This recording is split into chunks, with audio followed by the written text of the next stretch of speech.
নমস্কার। খবরের অন্তরালের খবর নিয়ে ক্যালকাটা ডায়ালগস থেকে মনোজ দাস বলছি। রাশিয়ার প্রেসিডেন্ট ভ্লাদিমির পুতিন এই ডিসেম্বরের 4 ও 5 তারিখে ভারত সফর করে গেলেন। একটা খবর বাজারে ছড়িয়েছে যে প্রেসিডেন্ট পুতিন তার এই সফরকালে বর্তমানে দিল্লিতে অবস্থানরত বাংলাদেশের পদচ্যুত প্রধানমন্ত্রী শেখ হাসিনার সঙ্গেও নাকি একটি বৈঠকে বসেছিলেন। সেই বৈঠকে পুতিন ও হাসিনার সঙ্গে ভারতের প্রধানমন্ত্রীও নাকি উপস্থিত ছিলেন। আর এই বৈঠকের ছবি হিসেবে একটি ছবি বাইরে বেরিয়েছে, খুব ভাইরাল হয়েছে, যেখানে দেখা যাচ্ছে পুতিন, মোদি ও হাসিনা বসে আছেন একটি টেবিলের 3 দিকে। এমন একটি ছবি খুব ঘুরপাক খাচ্ছে মিডিয়াতে। বিশেষ করে ভারতের একটি দুটি সোশ্যাল মিডিয়া, বিশেষ করে কলকাতার এক একটা ইউটিউবারের ভিডিওতে খুব চর্চায় আছে এই ছবিটি, এবং তারা জোর গলায় বলছেন এই মিটিং হয়েছে, সেই মিটিংয়ে শেখ হাসিনা পুতিনকে ওই নকশি কাঁথা দিয়েছেন, এইসব জিনিসপত্র দিয়েছেন, জামদানি শাড়ি টাড়ি ইত্যাদি অনেক কথাই সেখানে বলা হচ্ছে। আমি আমার এই প্রতিবেদনের ব্যাকগ্রাউন্ডে সেই ছবিটি দিয়েছি যাতে আপনারা ভালো করে এটা দেখতে পারেন, এবং কেন এই ছবিটি জাল ছবি এবং আর্টিফিশিয়াল ইন্টেলিজেন্স বা এআই দিয়ে তৈরি ছবি বলছি সেটা ব্যাখ্যা করব বলে আপনাদের সামনে রেখেছি।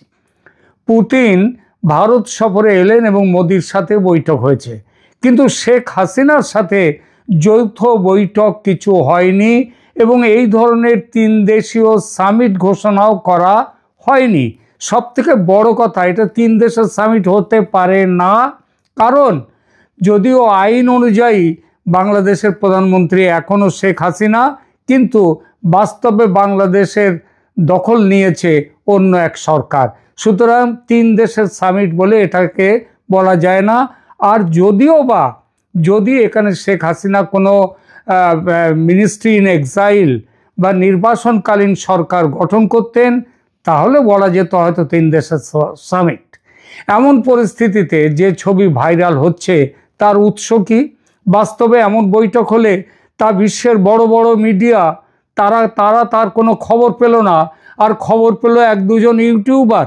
এটা আদৌ বিশ্বাসযোগ্য? আর এখানেই আসছে জাল ছবির অভিযোগ।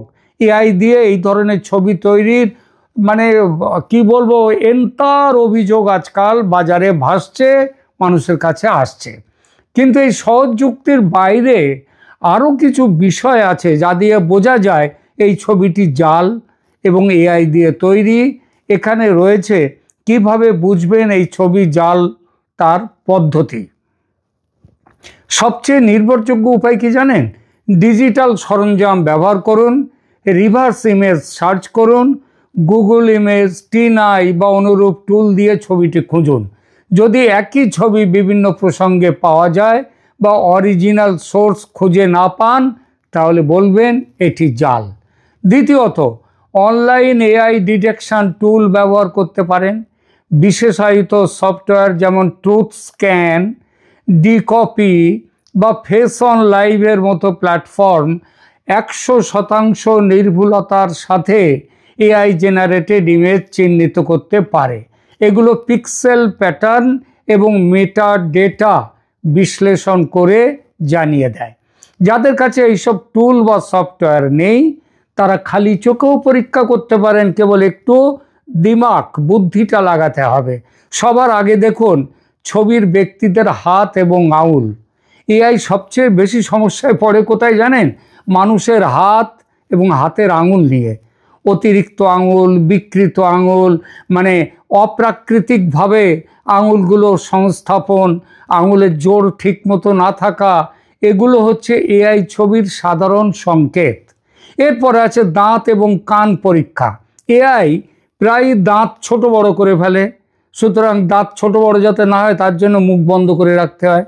এআই ছবি তাদের আজকাল নিয়ম করেছে মুখ বন্ধ করে রাখে। ভিড় করা বা অতিরিক্ত সংখ্যায় দাঁত হয়ে যায়। আর কান প্রায় এসেই কীরকম হয় জানেন? অস্বাভাবিক গঠন, যে কানের লতি নেই, কান দেখা যায় লতি ছাড়া, এমনভাবে দেখা যায়। চোখের প্রতিফলন দেখবেন আসল ছবিতে দু চোখে একই ধরনের আলোর প্রতিফলন থাকে, সেইটাই বাস্তবতা। এআই তৈরি ছবিতে কিন্তু আলোর প্রতিফলন অসামঞ্জস্যপূর্ণ, অর্থাৎ একরকম নয়।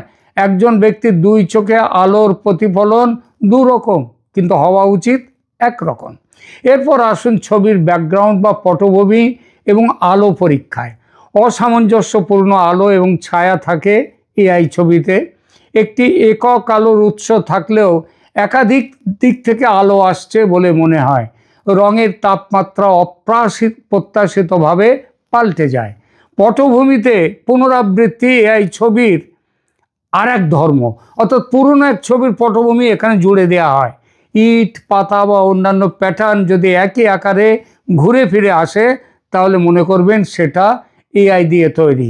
বাস্তব ছবিতে প্রকৃতি কখনো পুরোপুরি একরকম থাকে না, একরকম প্যাটার্ন তৈরি করে না। এরকম আরও অনেক বিশেষত্ব আছে, আমি কেবল প্রধান কয়েকটি কথা বললাম। এবার আসুন পুতিন, মোদি, হাসিনার ত্রিপাক্ষিক বৈঠকের নামে প্রচারিত এই বিশেষ ছবিটির বিষয়ে। প্রথমে নন টেকনিক্যাল কিছু প্রশ্ন নিজেই নিজেকে করুন। কীরকম প্রশ্ন? যেমন ধরুন, ভারতের প্রধানমন্ত্রী মোদি ও রাশিয়ার প্রেসিডেন্ট পুতিনের সঙ্গে শেখ হাসিনা প্রধানমন্ত্রী থাকাকালে কোনো আনুষ্ঠানিক বৈঠক কখনো হয়েছে কি? ভালো করে ভাবুন, যতই খুঁজুন পাবেন না। কেননা এমন কোনো বৈঠক তিনজনের হয়নি কোনো দিন। মোদি হাসিনা বৈঠক অনেকবার হয়েছে, হাসিনা পুতিন বৈঠকও হয়েছে। 2013 সালের 15ই জানুয়ারি মস্কোয় হাসিনা পুতিনের একটি ছবি পাবেন। সেটা কেন? ওই যে পারমাণবিক বিদ্যুৎ কেন্দ্র তৈরির ব্যাপার নিয়ে চুক্তি করতে গিয়েছিলেন। কিন্তু মোদি, হাসিনা, পুতিনের তিনজনের ছবি কোথাও পাবেন না। আবার দেখুন, এই তিনজনের আনুষ্ঠানিক বৈঠক হয়নি কখনো। এই 15ই জানুয়ারি হাসিনা পুতিনের যে ছবিটি আছে সেটা সাথে দেখবেন যে সেখানে যে এখানে একটুখানি দেখাচ্ছি আমি, সেখানে দেখবেন যে পেছনের যে ব্যাকগ্রাউন্ড তার সাথে এবারের এই যে তিনজনের বৈঠকের ব্যাকগ্রাউন্ডের অদ্ভুত রকমের মিল আছে, অদ্ভুত রকমের মিল। এবার জালসাজি নিজের চোখেই দেখে নিন। এবার জালসাজির প্রমাণ দিই। 1 নম্বর প্রমাণ, রাজনৈতিক প্রোটোকলে অসঙ্গতি। এই তিন দেশের সরকার প্রধানদের মধ্যে কোনো ত্রিপক্ষীয় বৈঠকের রেকর্ড নেই। এটি একটি মন গড়া দৃশ্য। যদি এমন কোনো বৈঠক হতো তবে তা বিশ্বের প্রধান সংবাদ মাধ্যমগুলোর শিরোনাম হতো, সবাই বসে থাকতো না।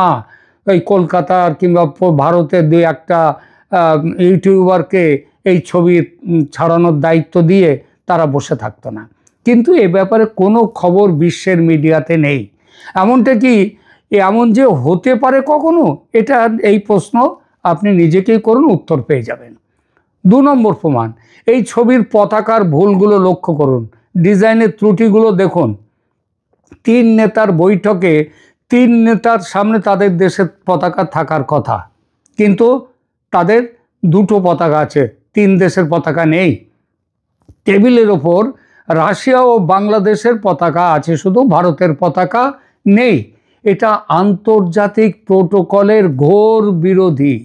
আবার মজা দেখুন, পেছনের ব্যানারে রাশিয়ার পতাকার গায়ে ভারতের জাতীয় পতাকা নয়, শুধু অশোক চক্র প্রতীককে যেন জোর করে এনে অস্বাভাবিকভাবে জুড়ে দেয়া হয়েছে। এভাবে যা হোক করে কোনো দেশের পতাকা জুড়ে দেয়া যায়? এটা পতাকার অপমান, দেশের অপমান।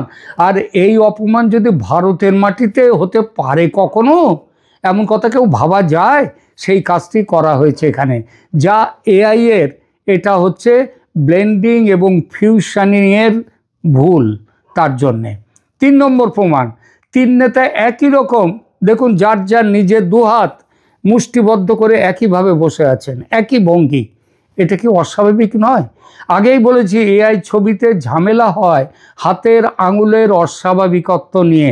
সেই ঝামেলা এড়াতে 3 জন একই কায়দায় হাত মুঠো করে বসে আছেন, যেন ফটো সেশন দিতে বসেছেন, সিনেমা আর্টিস্টদের মতো। প্রমাণ নম্বর 4, ঘরের আলোর উৎস কোন দিকে আর থাকতে পারে খেয়াল করুন। মনে হচ্ছে ছবিতে তাদের মুখের ওপর আলো চারদিক থেকে যথেষ্ট আলো। আবার তাই যদি হয় তাহলে টেবিলের ওপরে পতাকার ছায়া কি করে পড়লো? বসে থাকা ব্যক্তিদের ছায়া পড়লো কি করে? অথচ যারা বসে আছেন তাদের মুখে চারদিক থেকে আলো। এটা কি অস্বাভাবিক নয়? প্রমাণ নম্বর 5, ছবির কোনায় যে ডিজিটাল মার্কটি দেখা যাচ্ছে সে ভালো করে পড়ে দেখুন, সেখানে লেখা আছে গজব ভিশন। গজব ভিশন কথাটা ইঙ্গিত দেয় গজব রকমের কাজ কিছু করা হলো। প্রমাণ করে এটি কোনো অফিসিয়াল ফটোগ্রাফারের তোলা ছবি নয়, বরং একটি ডিজিটাল সফটওয়্যার থেকে তৈরি ছবি। এটি ফটোশপ বা এআই জেনারেটরের চিহ্ন। ডিপফেক বা এআই এর ঝুঁকি। এটি একটি ডিপফেক বা এআই ম্যানিপুলেশনের স্পষ্ট উদাহরণ। এই প্রযুক্তি কিভাবে ভুয়া খবর এবং ভুল তথ্য ছড়াতে পারে ভাবুন একবার। আজকের দিনে ছবি দেখলেই বিশ্বাস করা উচিত নয়। যারা এই ছবি তৈরি করেছেন তারা হয়তো ভাবছেন বাংলাদেশে এই সরকারের বিরোধী যারা, তাদেরকে একটু মদত দিতে, তাদের মনে আশা জাগাতে এই ছবিটা তারা প্রচার করলেন। কিন্তু আদতে কি হলো? যখন প্রমাণ হয়ে গেল যে এই ছবিটা ভুল, এটা জাল, তখন তাদের স্বপ্ন ভঙ্গ হলো না? তাদের আরও ক্ষতি করা হলো না? সুতরাং আজকের দিনে ছবি দেখলেই বিশ্বাস করা উচিত নয়, বিশ্বাস করবেন না। যারা এরকম জাল ছবি তৈরি করে আসল বলে দাবি করে এবং সেই মোতাবেক ফেক নিউজ ছড়ায়, তাদের একটাই উদ্দেশ্য, ব্যবসায়িক উদ্দেশ্য। ইউটিউবার হলে ভিউ বাড়ানো উদ্দেশ্য। তারা সাংবাদিক নয়, তারা মিথ্যের কারবারি। পুতিন, মোদি, শেখ হাসিনার কোনো বৈঠক হয়নি, আমি এর আগেও বলেছি। এবং তবে বাংলাদেশ নিয়ে যে কোনো কথা হয়নি তা নয়, কারণ বারবার বলছি যে পুতিনের সঙ্গে প্রায় 9-10 জন মন্ত্রী এসেছিলেন। তাদের মধ্যে প্রতিরক্ষা মন্ত্রীও ছিলেন রাশিয়ার, সেখানকার স্বরাষ্ট্রমন্ত্রী ছিলেন, অর্থমন্ত্রী ছিলেন। তো তারা সব এখানে এসে বৈঠক করেছেন। তারা যে সবাই পুতিনের সাথে, মোদির সাথে বৈঠকে সবাই একেবারে একসাথে হাজির ছিলেন তা কিন্তু নয়, এমন কোনো দিন হয় না। তারা কিন্তু মিটিং করেছেন, যার যার ডিপার্টমেন্ট নিয়ে আলাদা আলাদা সেই মন্ত্রিসভার সঙ্গে তারা বৈঠক করেছেন এবং সেখানে বাংলাদেশ নিয়ে অবশ্যই আলোচনা হয়েছে।